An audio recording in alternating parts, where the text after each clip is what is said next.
diusir oleh Yesus. Itu kabar gembiranya. Dan kalau tidak mengindahkan itu, ya maka kabar gembiranya itu adalah siksaan yang pedih ini, asap yang pedih ini, ya orang-orang di luar Islam itu ketika berbicara mengenai dalil Bible, kebanyakan dari mereka itu tidak menggunakan ini untuk menelaah, tapi hanya percaya saja. Percaya. Saya kira begitu, Bung. Dasar pijakan umat Islam itu membahas kemudian agama terdahulu dalam kaidah bertuhan, berkitab suci, beramal atau perbuatan prosesi ibadah. Itu harus dibahas oleh umat Islam, karena umat Islam memiliki sebuah kitab yang merupakan panduan akhir dari seluruh kitab yang pernah diwahyukan oleh Allah.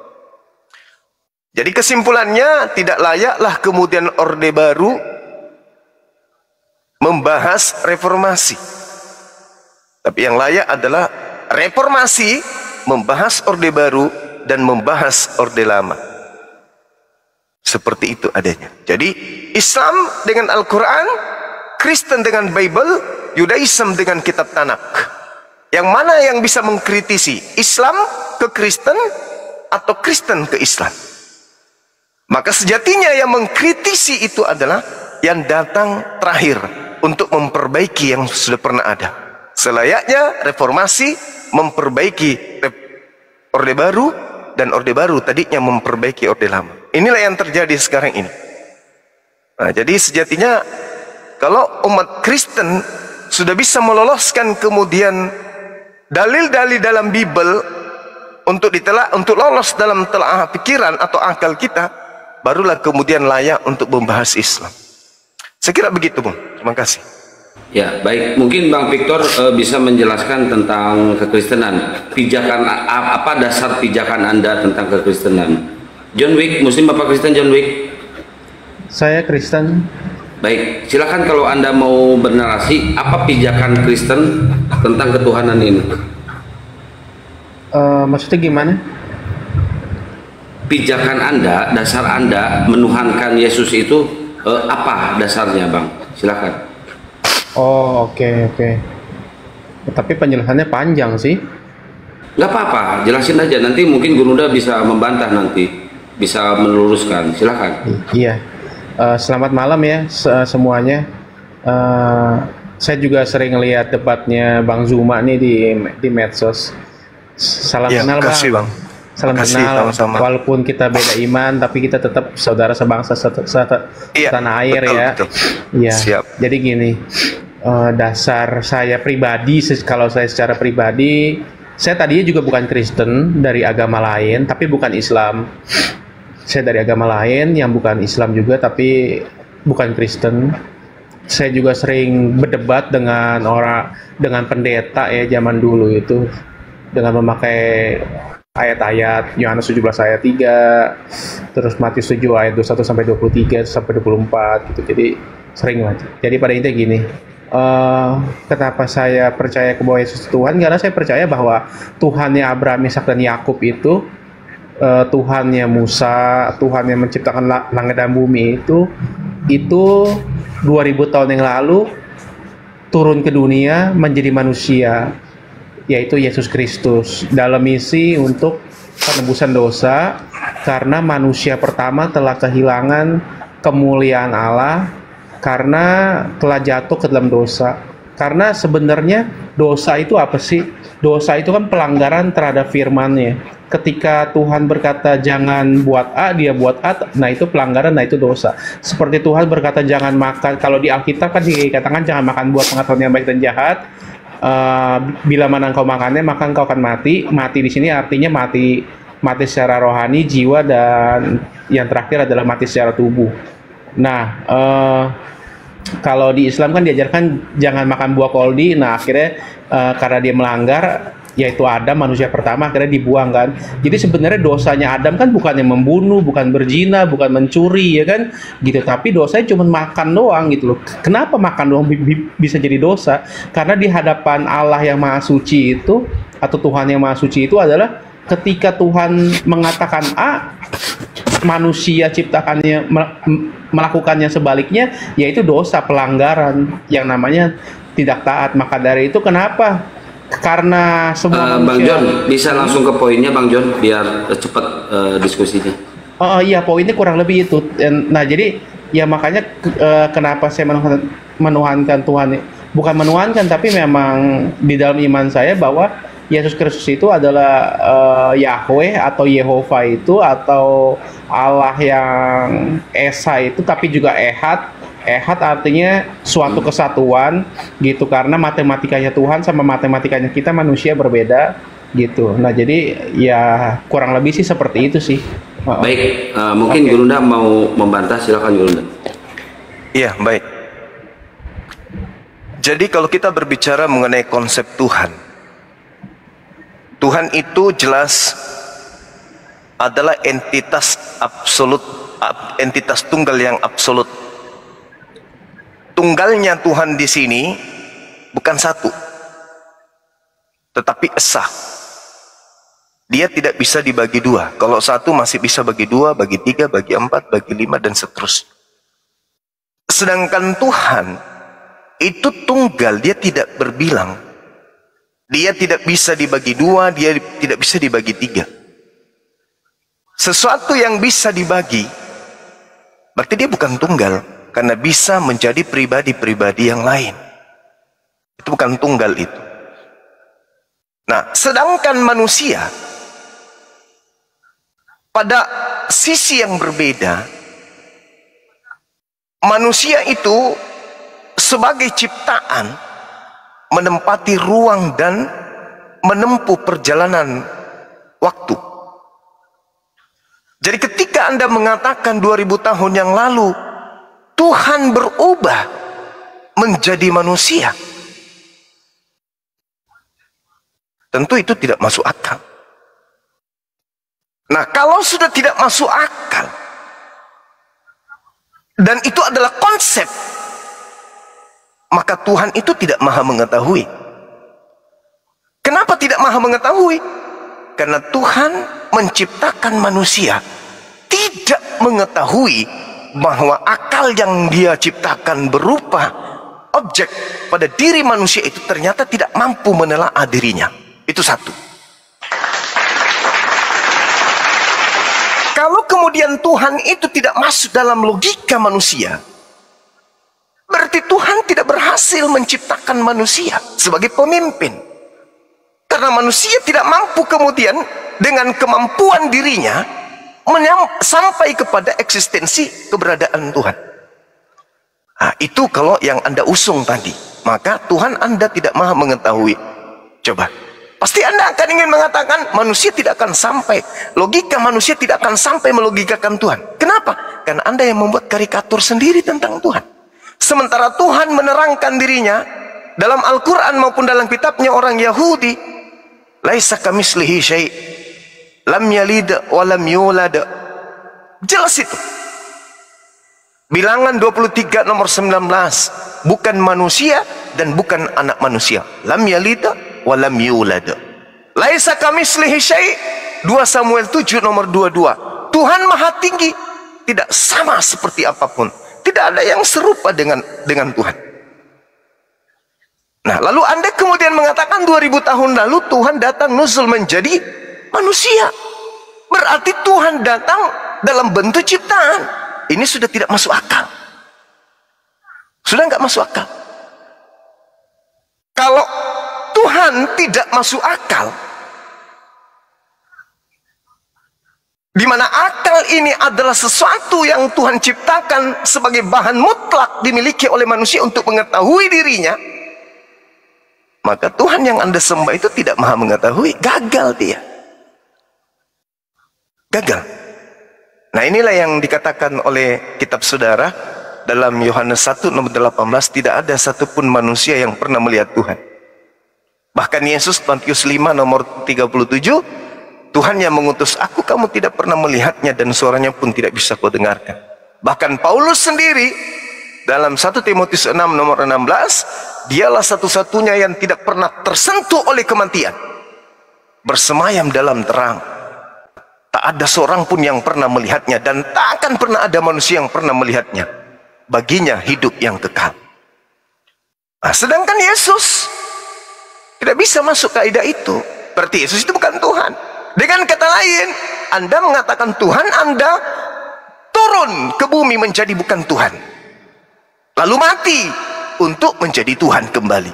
Nah, itu konsep entah dari mana datangnya. Karena konsep itu tidak diajarkan oleh para nabi termasuk Yesus. Bahkan Yesus mengatakan, kalau Anda lihat di dalam Yohanes 7 nomor 28-29, di situ sangat jelas Yesus mengatakan, aku bukan Tuhan. Kalau Anda ada yang bertanya, wahai Bang Suma, di mana Yesus mengatakan dirinya bukan Tuhan? Jawab, Yohanes 7 nomor 28 nomor 29. Yesus berkata dengan jelas, aku bukan Tuhan. Kenapa saya mengatakan begitu? Karena Yesus mengatakan, kamu tidak mengenal Bapa, tapi kau mengenal aku. Berarti aku bukan Bapa. Jelas itu. Nah, jadi ya, tapi itu tidak apa-apa. Itu adalah konsep keyakinan saudara. Kita menghargai iman saudara, kepercayaan saudara. Tapi ketika berbicara mengenai Tuhan dalam skala global, maka konsep bertuhan Anda itu sangat keliru. Tidak ada diajarkan oleh para nabi termasuk Yesus. Demikian. Ya, baik, silakan Bang John atau Bang Victor mau membantah, silakan. Bang John, Bang Victor, silakan. Ya, kalau dari saya yang pertama memang gini ya, memang Tuhan itu sebenarnya kan irasional, di luar batas akal manusia ya.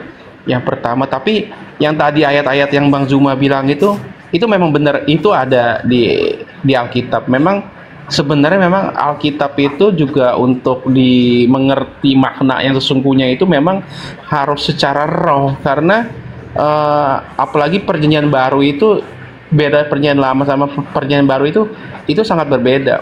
Perjanjian lama adalah di mana Tuhan itu mengadakan perjanjian secara fisik, secara lahiriah, dan kutuk dan berkatnya juga diterima juga secara fisik oleh bangsa Israel pada masa itu. Tetapi di perjanjian baru itu Tuhan mengikatkan dirinya dengan perjanjian secara roh. Makanya berkat atau kutuk yang diterima juga secara roh gitu.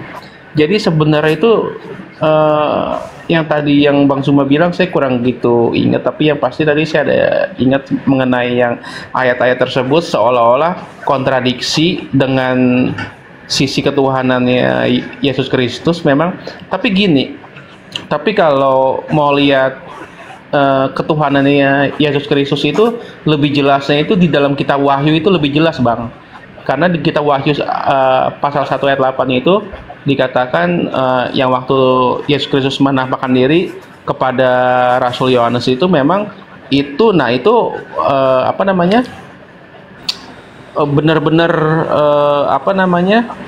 rupanya seperti apa itu. Nah itu yang seperti di kitab Wahyu, memang sebagai waktu dia turun ke bumi sebagai manusia ya memang rupanya sebagai manusia, dapat dilihat, dapat dipegang, makanya dapat disalib, bahkan sampai disiksa dan lain sebagainya gitu. Mungkin bisa langsung dibantah, Bro, enggak tiktokan aja di Wahyu 8 itu. Iya. Oke, baik, Bung. Nah, ini ketika kemudian Yesus berkata ya di dalam Yohanes 8 Yohanes 12 nomor 49, aku tidak berkata-kata dari diriku sendiri. Apa yang aku katakan adalah apa yang diperintahkan oleh Tuhanku untuk aku katakan dan aku sampaikan. Nomor 50-nya, dan firman Tuhan itu kekal. Artinya tidak akan pernah berubah. Ini ucapan Yesus pada masa beliau penginjilan. Dan masa penginjilan Yesus, saya sebagai apologet nih, bersama dengan guru-guru saya yang ada di sini, itu kita sudah berapa puluh tahun mengkaji Bible. Tidak ada satupun pernyataan dari Yesus yang sesuai dengan pernyataan penulis di Pulau Patmos, yaitu buku mimpi. atau yang sekarang kita kenal dengan kitab Wahyu. Itu tak ada satupun pernyataan Yesus yang seirama dengan itu. Akulah Alfa, akulah Omega, akulah yang terdahulu, akulah yang terkemudian. Tak ada sedikit pun. Bahkan kalau Anda melihat data Yohanes 8:42, aku datang bukan atas kehendakku. Berarti yang maha berkehendak itu bukan Yesus. Yesus ini adalah makhluk baru, ciptaan baru. Sedangkan Alfa dan Omega itu adalah pernyataan yang muncul kemudian di tahun 100 sampai 130 di Pulau Patmos. Tidak sesaman dengan Yesus. Dengan kata lain, Yesus pada zamannya bukanlah Tuhan. 100 tahun kemudian lebihnya, di abad keempat pastinya, barulah Yesus itu Tuhan. Ini sesuatu yang perlu Anda pahami dengan baik. Apakah kitab Wahyu ini ada pada zaman Yesus? Tak ada. Lalu bagaimana kemudian pernyataan manusia dianggap sebagai konsep utama untuk mempertuhankan anak Maria? Apa dasar pijakannya? Tidak ada. Yesus tidak pernah mengatakan itu. Munculnya pernyataan akulah Alfa Omega. Ya, itu pernyataan yang 70 tahun bahkan 100 tahun muncul kemudian setelah Yesus. Lalu bagaimana caranya kemudian untuk memberikan klarifikasi bahwa ini adalah betul adanya dari Yesus? Sedangkan Yesus mengatakan, waspadalah kepada penyesat yang datang setelahku mengaku sebagai Yesus. Sedangkan yang datang di Pulau Patmos, akulah Yesus, tunas Daud, bintang timur gilang gemilang. Itu siapa? Itu Yesus. Setahu kita Yesus itu sudah tak ada di bumi di masa tahun 33. Terangkat dia. 34 gak ada. Sampai hari ini Yesus tidak pernah turun. Kalaupun ada yang ngaku-ngaku Yesus, kembali kepada pernyataan Yesus bahwa hati-hati akan datang Yesus palsu. Sementara kedatanganku yang kedua nanti di akhir zaman ditandai dengan cahaya yang bersinar dari timur sampai ke barat. Dan menurut kesaksian malaikat di dalam Lukas kitab saudara diterangkan bahwasanya, di kisah para rasul diterangkan bahwasanya Yesus akan datang lengkap dengan jasadnya sebagaimana engkau melihat dia terangkat ke langit, demikian juga Yesus akan datang sama seperti engkau melihat ketika dia terangkat. Berarti kedatangan Yesus nanti yang kedua lengkap dengan jasad. Sementara yang datang di Paulus hanya cahaya, yang datang di Ananias hanya suara, yang datang di Pulau Patmos juga hanya suara. Siapa dia? Bukankah iblis juga mampu mengatakan itu? Akulah Yesus. Apa susahnya Yesus mengaku akulah Yesus yang kau niaya? Susah nggak? Tidak sama sekali. Tidak. Jangankan mengaku Yesus, bahkan kemudian mencobai Yesus, menggendong Yesus sampai ke bubungan bait suci pun iblis bisa. Apalagi kalau hanya mengaku akulah Yesus yang kau niaya, akulah Yesus sang bintang timur. Nah, coba Anda buat ini rentetannya.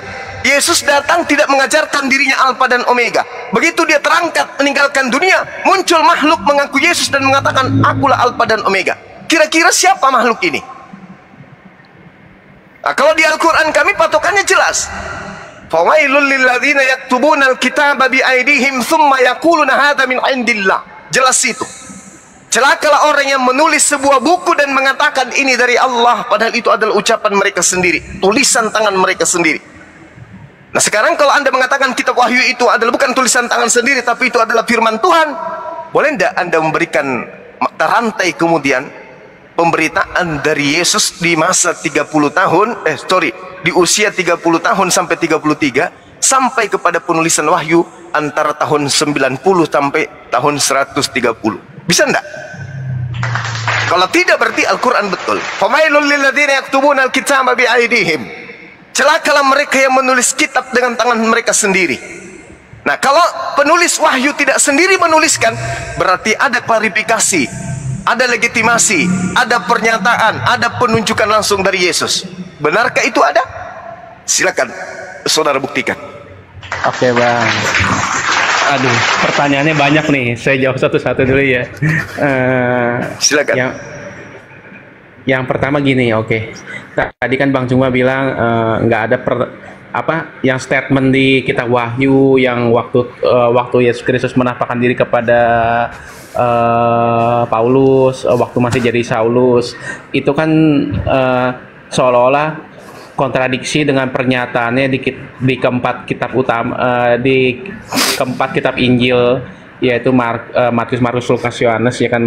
Tapi di kitab Matius itu ada loh Bang, waktu Tuhan Yesus berkata, dia bilang ketika anak manusia datang nanti, di Matius 25, ketika anak manusia datang nanti maka akan menghakimi, dan para malaikat akan berserta dengan dia gitu ya kan, dan memisahkan kambing dan domba gitu. Nah kurang lebih seperti itu. Terus baru ketika Yesus juga mengatakan, Petrus, di atas batu karang ini aku akan mendirikan jemaatku, dan pintu alam maut tidak akan menguasainya. Nah kurang lebih seperti itu. Jadi ada juga statement-statement yang lain yang hendak diselaraskan dengan apa yang di kitab Wahyu dan di Kisah Para Rasul waktu Tuhan Yesus menampakkan diri kepada Rasul Yohanes, sama Rasul Paulus. Itu yang pertama. Terus yang kedua itu, kalau tadi Bang Cuma bilang benang merahnya itu maksudnya, memang Alkitab itu yang menulis itu semua Perjanjian Lama sampai Perjanjian Baru itu, kitab Perjanjian Lama ditulis oleh para nabi, Perjanjian Baru ditulis oleh para rasul. Memang semua tulisan manusia, tapi manusia yang diilhami sama Roh Kudus. Terlebih lagi di kitab Perjanjian Baru, di mana kami percaya bahwa Roh Allah itu ada di dalam hidup kami, karena ketika manusia dilahirkan itu sebenarnya manusia itu kan terdiri dari tubuh, jiwa, dan roh, tapi ketiganya satu. Tapi sebenarnya itu rohnya itu ketika manusia lahir itu sebenarnya sudah putus hubungan. Makanya manusia itu seperti di beberapa ajaran agama itu mengajarkan bahwa seolah-olah Tuhan itu sangat jauh di sana, dan manusia itu sangat susah untuk menggapai Tuhan yang maha suci itu. Nah, tapi kalau di dalam kekristenan itu kami percaya bahwa ketika kami lahir baru, roh Tuhan itu atau roh Allah itu turun masuk ke dalam kami, maka roh kami yang tadinya mati dihidupkan kembali. Makanya kami bisa berkomunikasi, bahkan kami bisa mendengar suara Tuhan, dan bahkan ada yang mendapatkan karunia untuk mendapat penglihatan tentang surga dan tentang neraka dan tentang alam roh gitu. Kurang lebih seperti itu.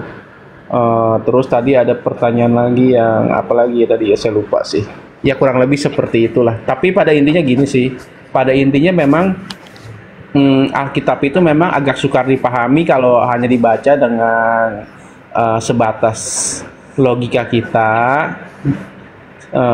karena akal manusia itu kan terbatas ya gitu. Kalau kita mau mencoba memahami Tuhan yang di luar batas akalan kita, karena Tuhan itu kan di luar time, space, and matter, di luar waktu, benda, dan tempat ya. Dia di luar dimensi itu. Jadi transcendent lah ya. Jadi sebenarnya kita tuh susah mau menggapai itu kalau kita tidak diberikan pengertian atau understanding gitu. Baik, mungkin menurut Anda memahami Bible itu harus pakai akal dan logika. Silakan Gerunda, apa dong? Baik, host, kalau saya kepanjangan mohon untuk diikat aja ya. Jadi gini Bu, ketika kita berbicara mengenai Tuhan, satu-satunya agama yang konsep Tuhannya rasional, seimbang antara akal dan pewahyuan itu hanya Islam.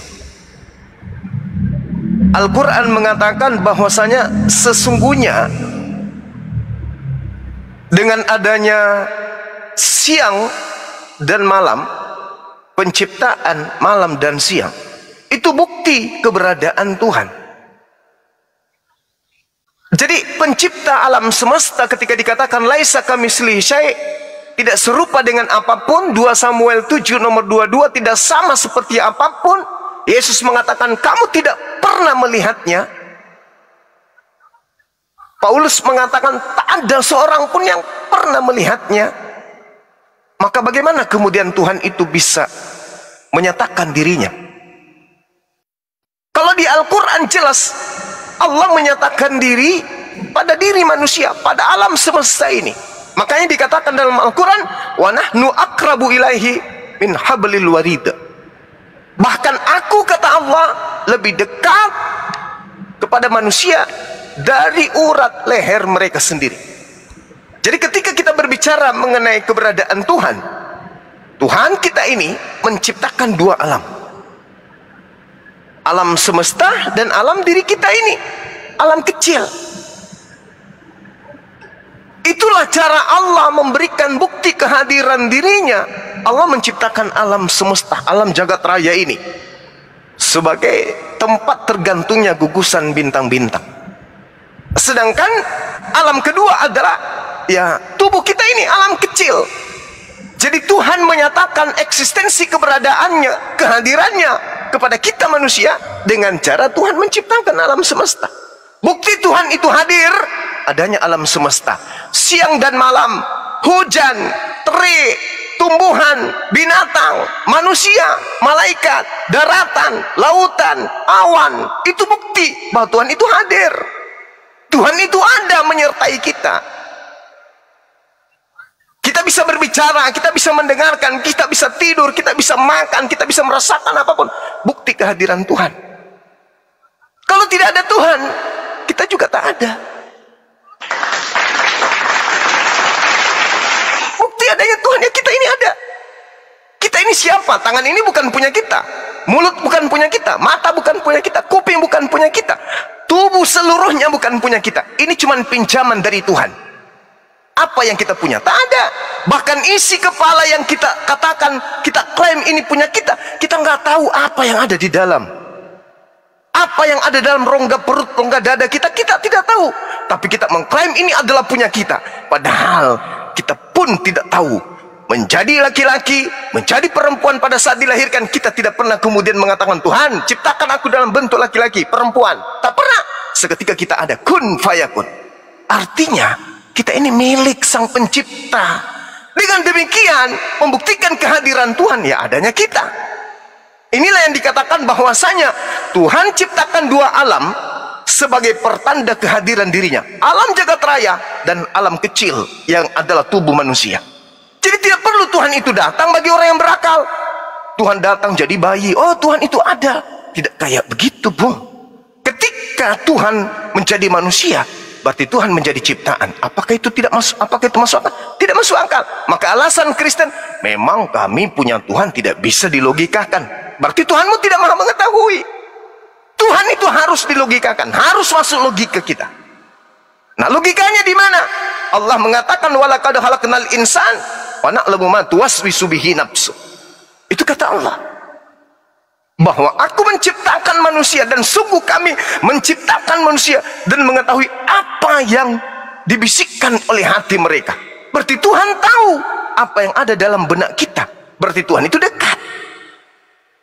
Tuhan itu ada, Tuhan itu hadir. Tuhan ada di antara kita. Siapa yang menurunkan hujan? Siapa yang mengatur semua alam semesta ini? Ya Tuhan. Sama seperti ketika kita naik pesawat, kita duduk di belakang, kita nggak tahu pilot siapa yang mengarahkan pesawat ke kiri, siapa yang mengarahkan ke kanan, siapa yang mengarahkan naik, mendarat dan seterusnya. Pilot, meskipun kita tidak lihat pilotnya, tapi ada yang mengatur pesawat. Begitulah Allah, meskipun kita tidak lihat Allah, tapi Dia yang mengatur alam semesta ini. Itu. Jadi Allah itu masuk logika. Di luar logika, ya, itu agama Anda. Saya kira begitu. Ya. Jadi dalam hal yang tadi Bang Zuma bilang kalau Tuhan itu ada dengan bukti bahwa Dia menciptakan alam semesta, alam kita, dunia dan alam jagat raya. Saya setuju dalam hal itu. Saya setuju. Yang Bang Zuma bilang saya setuju. Cuman saya juga dulu mempelajari gini, Bang. Hampir semua agama saya pelajari, memang walaupun nggak full 100% ya, tapi karena dulu saya sempat mencari, memang dia di dunia ini kan ada banyak agama, ya kan, pasti kan nggak mungkin semuanya benar, pasti ada salah satu yang benar gitu, ya kan, gitu. Nah, berarti agama yang mana? Nah, kalau boleh nih saya ingin bertanya apa tentang Islam, Bang, kalau boleh, Bang. Silakan. Boleh, silakan, Bang. Iya, dulu kan saya pernah belajar bahwa Islam itu ada sebelum lahir itu ada 4 alam ya, alam kandung dan alam apalagi tuh saya lupa ingat lah. Kurang lebih seperti itu. Nah, saya sempat belajar juga sejarahnya Nabi Muhammad yang diimani oleh umat Muslim ya kan. Nah, cuman masalah gini kan dikatakan kan bahwa Islam itu kan agama penyempurna ya kan, yang datang terakhir. Kenapa Allah itu tidak menciptakan atau menurunkan agama Islam itu dari awal supaya manusia tidak tersesat? Yang pertama, ya kan. Yang kedua itu Bang, boleh satu-satu nggak pertanyaannya? Oh, iya. Boleh. Biar Siap, kena siap. ke poinnya. Siap, boleh. Oke, berarti pertanyaannya kenapa Allah tidak menurunkan Islam ini dari pertama itu ya, Iya. Bang? Iya. Oke, silakan Gerunda, pertanyaannya keren, bagus. Iya, jadi gini, Bung.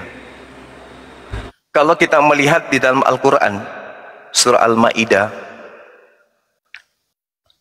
Al-yawma akmaltu lakum dinakum. Pada hari ini telah kusempurnakan nikmat. Di antara nikmat yang disempurnakan oleh Allah itu adalah nikmatnya, sempurnanya kaidah aturan-aturan main yang dibutuhkan oleh umat manusia. Itu dulu poinnya. Itu harus diimani dulu. Nah, kenapa Islam itu tidak disempurnakan pada zaman Adam? Bahaya itu, Bang. Kok bisa kayak gitu? Yes. Karena Islam itu mencakup banyak hal. Islam itu tidak hanya mencakup satu hal saja, tapi mencakup segala hal yang dibutuhkan oleh umat manusia. Kesempurnaan Islam itu bertolak tumpu kepada semua aspek yang dibutuhkan demi kemaslahatan umat manusia. Contoh, ibadah haji misalnya. Bagaimana seandainya pada masa Adam alaihissalam sudah ada perintah haji? Apakah relevan? Enggak relevan. Maka ketika kemudian Islam itu dikatakan disempurnakan, berarti item-item pengajaran tentang dinul Islam, ajaran Islam, itu sudah Allah tanamkan sejak Nabi Adam alaihissalam. Apa itu? Ketaatan. Perintah untuk taat kepada Tuhan. Maka ketika kemudian satu pelanggaran yang dilakukan oleh Adam alaihissalam, maka dia dihukum oleh Tuhan. Karena melanggar perintah. Nah, Islam itu datang damai sejahtera. Shalom, salam. Islam adalah damai sejahtera. Ketika Adam alaihissalam kemudian mentaati perintah-perintah Tuhan, hidupnya akan damai. Hidupnya akan sejahtera. Adam bertuhankan satu Tuhan. Itu kaidah. Itu aturan. Nah, ketika melanggar satu perintah, maka Adam kemudian kena pelanggaran. Tapi di Islam kemudian diajarkan fatalaqa Adamu min rabbih kalimatin fataba alaih. Innahu huwat tawwabur rahim. Ketika Adam kemudian bersalah, Allah kemudian memberikan kalimat untuk bertaubat. Lalu Adam alaihissalam bertaubat. Taubatnya diterima. Tidak ada dosa waris. Keturunannya tak ada yang mewarisi dosanya. Tak ada. Karena kenapa? Adam bertaubat, taubatnya diterima. Selesai perkara. Nah, kenapa tidak dia sampaikan Islam pada masa itu? Sudah disampaikan. Yang sampai pada Adam masa itu adalah Islam dalam skala kecil, belum disempurnakan. Islam kemudian beranjak kepada masa Abraham alaihissalam. Islam sudah ada. Abraham diajarkan kemudian ajaran Islam, namun belum sempurna. Setelah itu kepada Nabi Musa, Islam sudah ada, belum sempurna. Nabi Isa, Yesus, Islam sudah ada, belum sempurna. Belum, tapi sempurna pada zamannya. Karena ajaran-ajaran kepada Abraham, kepada Nabi Musa, kepada Nabi Isa, itu sifatnya hanya bersifat sementara. Karena kenapa? Itu hanya berlaku pada zamannya. Karena ajaran itu tidak relevan dengan semua zaman. Ketika Islam datang, maka seluruh aturan Islam, seluruh hukum Islam itu relevan dengan secanggih apapun, semodern apapun zaman itu. Sampai kiamat, ajaran Islam tetap relevan untuk dilakukan. Contoh. Contoh ketika ada perintah kemudian di dalam ajaran Yahudi. Seperti Sabat misalnya. Hari Sabtu. Gak boleh melakukan apapun. Tak boleh menyalakan lampu. Gak boleh melakukan apapun. Ingat bang. Hari ini. Perbankan. 1 jam aja listrik padam. Apa yang terjadi? Di negara kita ini dulu. Di negara kita ini dulu. 1 jam listrik padam. Perbankan tanpa genset, tanpa cadangan kemudian aliran listrik, maka perekonomian akan beku dan itu akan mendatangkan kerugian yang sangat luar biasa. Sabat, kalau sungguh-sungguh sabat, listrik tak boleh dinyalakan. Satu hari 24 jam listrik tidak dinyalakan sama sekali. Ekonomi dunia buntu dan itu terjadi 4 kali dalam sebulan. Kacau bumi ini. Kacau bumi ini. Itu baru satu aspek kehidupan. Baru perbankan. Belum kesehatan rumah sakit dan seterusnya. Bagaimana orang yang mau operasi jantung? Bagaimana orang yang kemudian diopnam, masuk UGD dan seterusnya? Mati lampu selama 24 jam karena sabat. Apakah itu masih bisa dilakukan? Tidak bisa. Maka Allah menggantikan hukum itu. Apa hukum yang digunakan oleh Allah kemudian? Ya ayyuhalladzina amanu idza nudiya lis-salati min yaumil jum'ah. Maka hukum yang setelah sabat berganti untuk seluruh manusia sampai hari kiamat adalah salat Jumat.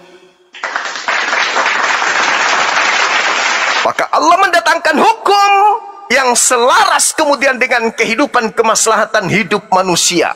Apa itu?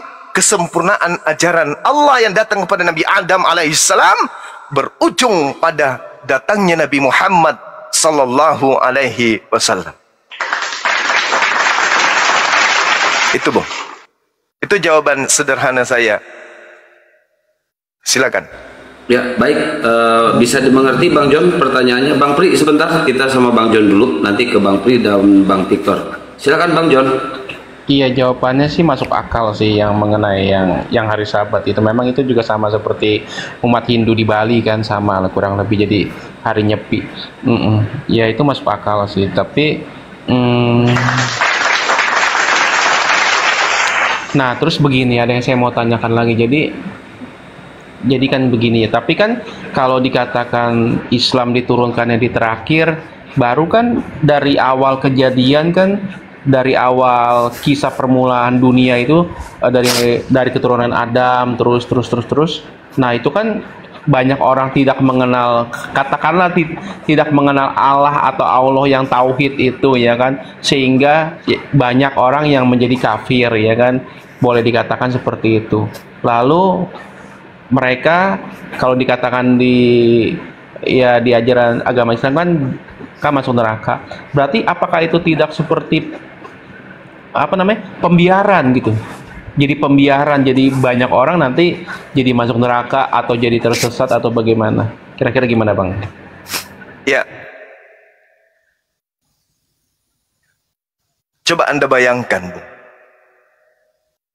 Adam, segala kenikmatan diberikan oleh Allah. Bahkan menurut konsep Al-Quran dan Bible, Adam itu dicipta di sebuah taman. Di Gan Bi Eden, taman di dalam Eden. Eden itu jannah atau salah satu dari surga. Dicipta. Cuman satu larangan tok. Jangan kau makan buah ilmu pengetahuan baik dan jahat. Satu aja. Dilanggar nggak sama Nabi Adam? Dilanggar ya. Dilanggar. Kalau 2 perintah larangan, 3, 4, 6, 7, 8, 9, 10. Kira-kira berapa perintah yang dilanggar oleh Adam alaihissalam?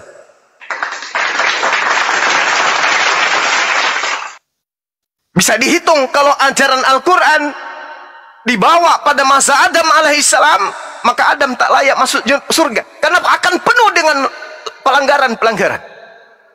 Sama seperti ketika Nabi Musa diajarkan perjanjian baru. Allah mengatakan memberikan ketetapan kepada Nabi Musa dalam Al-Quran surah Al-A'raf ayat 145. Perintahkan kepada kaummu untuk berpegang teguh kepada hukum Tauratku. Apa yang terjadi, Bung? Dilanggar. Ini baru hukum-hukum yang datang skala kecil kepada umat Bani Israel. Sedangkan mereka, kalau Anda melihat Bible, mereka minta makanan dari langit, turun dari langit. Mereka minta kemudian diselamatkan, turun dari langit. Mereka kemudian ingin melihat kuasa Tuhan, turun dari langit. Apa yang mereka minta? Tuhan seketika beri secara spontan kepada mereka. Apakah mereka taat? Tidak. Sedikit aturan dikasih, dilanggar. Coba Anda baca Matius 23. Nomor 1, nomor 2, nomor 3. Anda baca itu. Diberikan aturan, dilanggar. Anda baca Ulangan 1. Bagaimana pelanggaran-pelanggaran yang diciptakan kemudian yang dilakukan kemudian oleh orang Yahudi. Padahal aturan mainnya sedikit. Ulangan 11 nomor 30. Perintah yang kuberikan kepadamu itu ringan, mudah, dekat untuk kau jalankan. Tapi dilanggar. Bagaimana kalau ajaran Al-Quran yang dikasih kepada mereka? Semuanya akan dilanggar. Itu satu. Yang kedua, Al-Quran berbeda dengan kitab-kitab sebelumnya, Bung. Taurat datang, ada jaminan Allah, ada jaminan Elohim. Aku wahyukan Taurat, aku juga yang akan menjaganya. Ada? Nggak ada. Zabur ada? Ada. Injil ada perintah? Ada. Kenapa? Allah Maha tahu. Umat di mana kitabku, aturanku aku wahyukan adalah umat yang tegar tengkuk. Dia tidak bisa memegang amanah.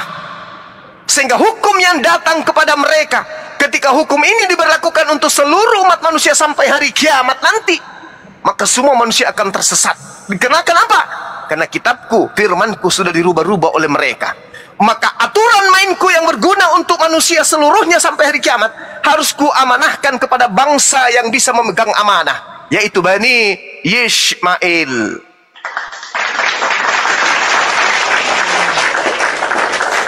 Kalau Al-Quran datang ke bangsa Yahudi, Bung, coba lihat Taurat, coba lihat Zabur, coba lihat Injil. Ada Injil asli tiba di tangan Anda? Tak ada. Yang ada hanya terjemahan, revisi, revisi, revisi, revisi. Dari mana asalnya? Mengakunya dari orang Farisi. Bagaimana sekiranya Al-Quran yang diberlakukan seperti itu? Maka tak ada keselamatan sampai akhir zaman oleh manusia yang belum lahir. Mereka yang oleh karena kita menerima sebuah kitab yang hanya editan akan mendapatkan neraka sepenuhnya sampai hari kiamat. Orang yang lahir setelah kita semuanya kiamat ke neraka. Kenapa? Karena tak ada lagi kitab suci yang kita berikan kepada mereka. Kita hanya mewariskan kitab terjemahan revisian barat, revisian lembaga yang tidak kita ketahui orang benar atau tidak mereka ini merevisi kitab-kitab kita kemudian. Tapi dengan Allah mewahyukan Al-Quran kepada bangsa yang sudah ditunjuk sebagai pembawa hukum-hukum yang menaklukkan seluruh hukum jahiliyah di atas muka bumi, amanah. Inna nahnu nazzalna zikra wa inna lahu lahafiz. Aku mewahyukan Al-Quran kepada orang yang amanah, Siddiq, Al-Amin, yang terpercaya. Maka Al-Quran itu sampai pada hari akhir zaman. Maka ketetapan-ketetapan itu sampai kepada seluruh umat manusia. Maka tak ada lagi nanti di hari kiamat memprotes, ya Rabb, aku tidak masuk pada kelompok orang selamat karena kepada aku tidak ada kitab suci yang murni darimu. Tak ada lagi ucapan itu. Kenapa? Karena Al-Quran terjaga oleh umatnya Nabi Muhammad sampai hari kiamat. Siapapun Anda, apapun titel Anda, apapun agama Anda, Al-Quran membuka diri untuk Anda pelajari. Sekarang kalau saya mau belajar Bible, contoh, saya baca Lukas. Apa yang saya temukan? Penulis Lukas tidak pernah bertemu langsung dengan Yesus. Kecewalah saya.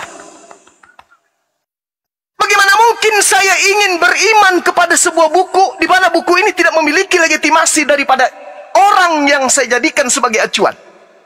Lukas ditulis tahun 60-an. Yesus sudah tak ada di muka bumi.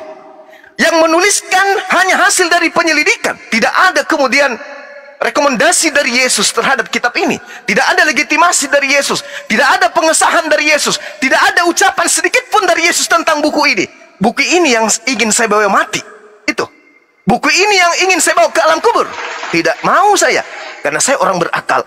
Maka harus ada sebuah buku dalam pegangan iman saya. Di mana buku itu murni dari yang diberi. Dari Nabi Muhammad diberikan murni sampai hari ini.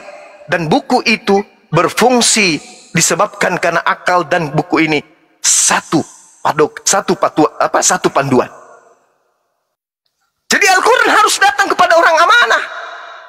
Siapa yang amanah di antara orang-orang Yahudi?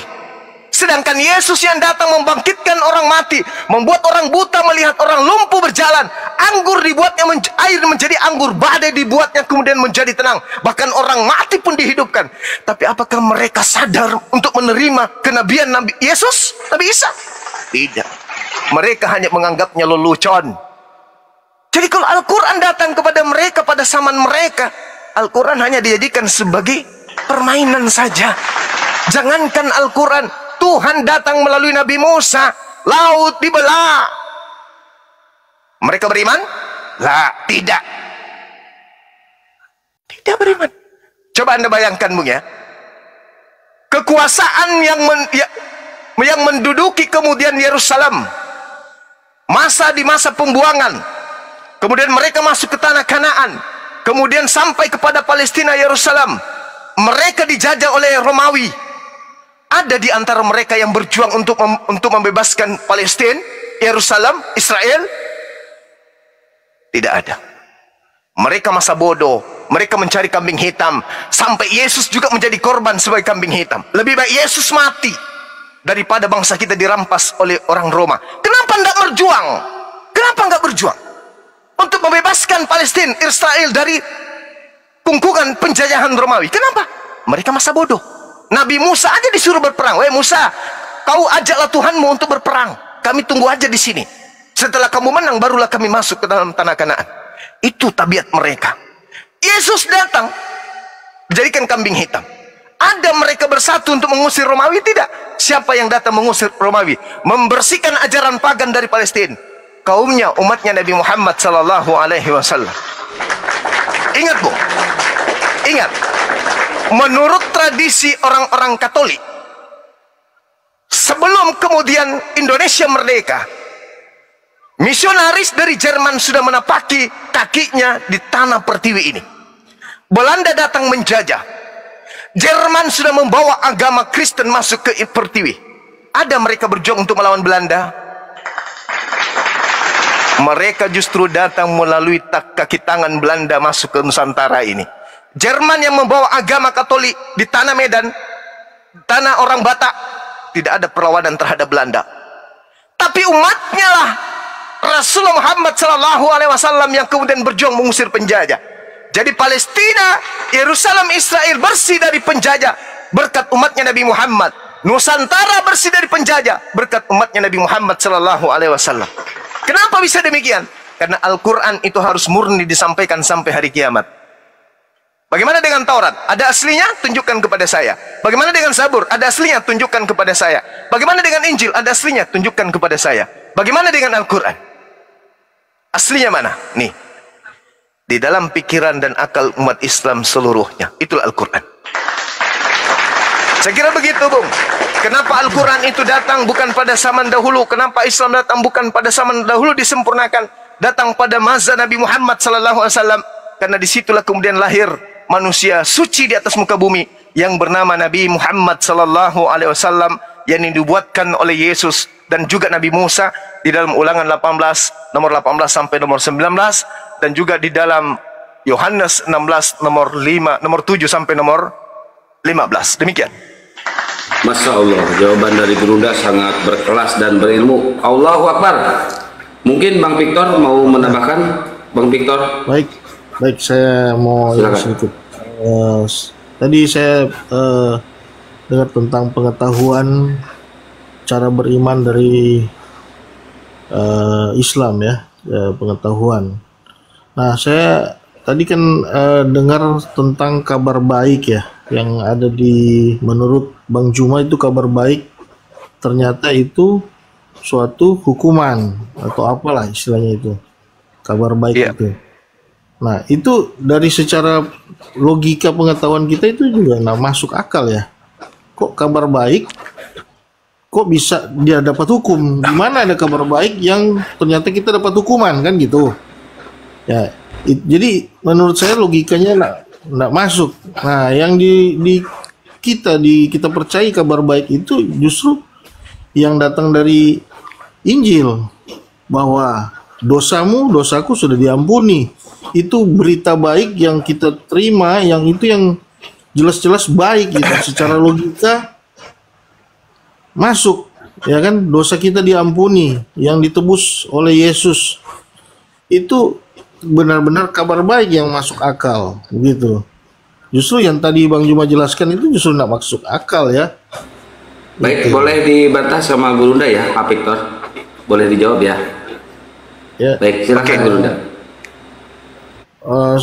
Mau dilanjut atau itu dulu ya? Oke. Ya, saya pun tidak panjang, Bang. Jadi gini, saya kasih analogi. Ketika ada orang kemudian berdiri di atas atau di tengah jalan, datanglah kemudian juru selamat menyampaikan kepada orang yang tadi, kamu berdiri di sini, kamu akan digilas kereta. Itu kabar gembira bagi orang yang berakal. Kabar gembiranya di mana? Dengan dia menggunakan akal, kalau saya tetap berdiri di sini, saya akan digilas motor. Saya digilas oleh kereta. Tapi kalau dia tidak mengindahkan kemudian berita itu, kata Al-Quran, "Fabashshirhum bi'azabin alim." Maka kabar gembiranya adalah asap yang pedih. Karena dia tidak mengindahkan kabar gembira tadi, maka asap yang pedih. Mati dia, digilas oleh kereta.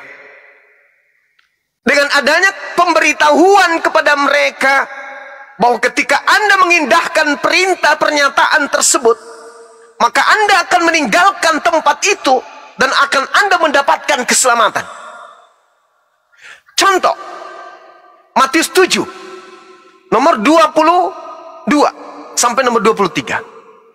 Pada hari terakhir nanti, ini kata Yesus, banyak orang yang akan berseru kepadaku, Tuhan, Tuhan, bukankah kami Kristen bernubuat pakai namamu Yesus, mengusir setan pakai namamu Yesus, bermujizat pakai namamu Yesus.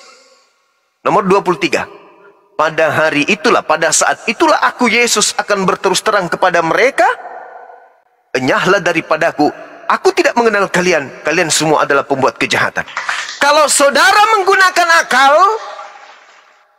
maka saudara tidak akan memanggil Yesus Tuhan, tidak akan bermujizat, tidak akan mengusir setan, tidak akan bernubuat dengan menggunakan nama Yesus. Dengan kata lain, Anda meninggalkan agama Kristen.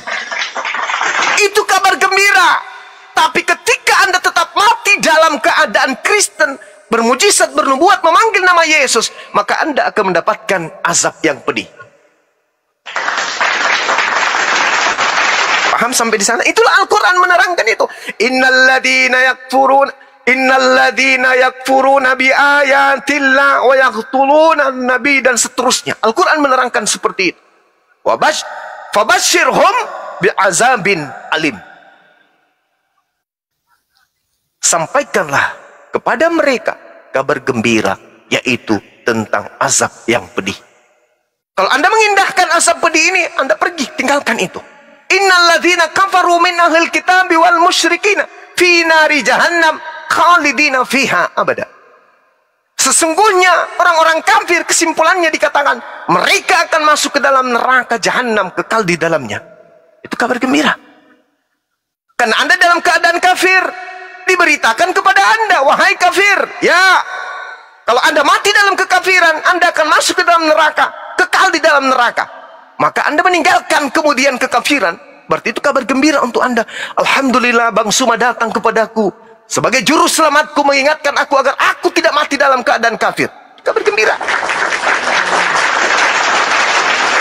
Tapi kalau Anda tidak mengindahkan, akal Anda matikan, Anda tetap aja di situ, bahkan menganggap Bang Suma sebagai penghujat, maka Anda akan mendapatkan asap yang pedih. Kabar gembiranya berubah menjadi asap pedih, karena tidak mengindahkan kabar gembira yang datang kepada umat Islam itu Anda. Al-Quran menerangkan orang kafir masuk ke neraka, Yesus menerangkan orang yang memanggilnya pun masuk ke neraka. Matius 13 nomor 50. Semua pembuat kejahatan akan dilemparkan ke dalam api neraka. Sedangkan orang yang memanggil Yesus Tuhan, engkau semua adalah pembuat kejahatan, enyahlah daripadaku, aku tidak mengenal kalian. Pembuat kejahatan dilempar ke api neraka. Kurang apa lagi? Sekarang Anda mau menerima kabar gembiranya ini, Anda jadikan sebagai kabar asap yang pedih, atau Anda ingin menjadikan ini adalah solusi untuk keluar daripada asap yang pedih tersebut? Kembali kepada saudara. Ya, baik. Teman-teman mohon ditetap layar ya, biar komennya kuat, karena akun Gurunda banyak yang kena report. Mudah-mudahan yang ini kuat. Silakan Pak Victor. Ya, baik.